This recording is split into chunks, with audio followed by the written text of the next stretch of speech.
Lelo pa Nyasa VoiceBox mmene timakhala ndi Amalawi osiyanasiyana amakhala ndi maganizo osiyanasiyana pa nkhani zokhudza ndale kantchito ka dziko komanso kutsatira bwino kwa malamulo kuno kwathu ku Malawi.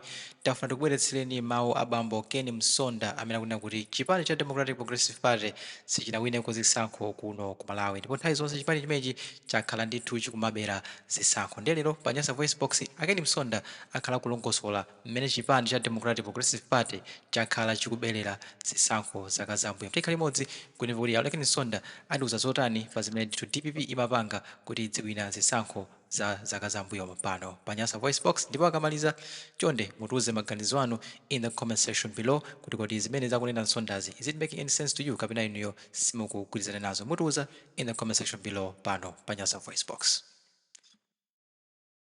Nkhani ya registration kuti chiphaso cha nzika chikhale one of the conditions okavotera, chimene a DPP akuopera mwina anthu simukudziwa. Ndikuuze ine nali DPP itu ndipo ndi zambiri mutu mwangamu, ndipo sinati itu ubwino kamene changa ndipha achepa kwambiri sanga ndiloza achepa kwambiri amene ajawo. Tikayamba kampeni aziwaso ena akozedwa, ena amatameki, ena athawa Malawi muno azipita kunja tikayamba kampeni, chifukwa ndili nazo zambiri zotamenja ndasambwaze avine sabasaba amene aziwe kuti nyekwe ndi chani.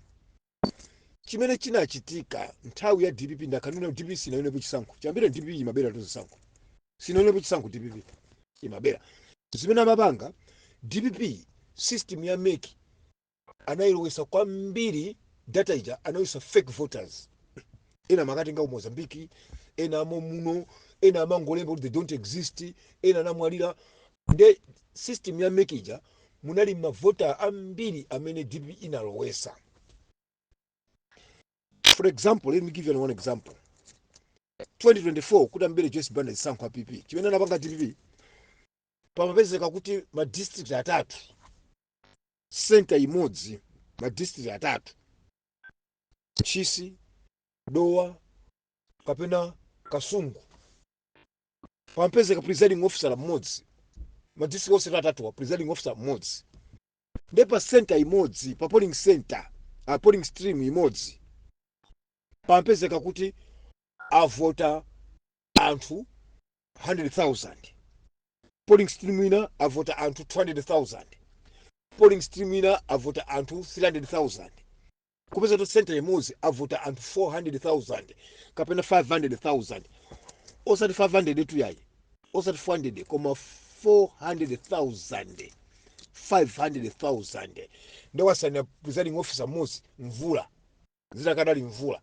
Ndinawo document wotu ndi amati kudowa stream so imodzi same figures osanira mvula yomweyo. Ina yonso district ina stream imodzi 500,000 voters osanira mvula yomweyo, date stamp yomweyo, date tsiku limodzi. Presiding officer soka makapezeka ma district atatu tsiku limodzi, mafigura ofanana ndi DPP imene. Nde MCP itagwira DPP, MCP chifani madolo na osu, so combination itu ya chakwera ndi chilima nkuzabwera achina kamzingeniwa, kuzabwera achina mtambo. That was deadly amene sinali amasewera amenechi. Nde atawagwira anthu aja anaona kuti anthu anaiwononga system. Nde MCP yachosa system chachira flash out yakulowesa new data ya genuine voters. Nkona DPP ikuopa for example kuti basi game yagona sitingawine.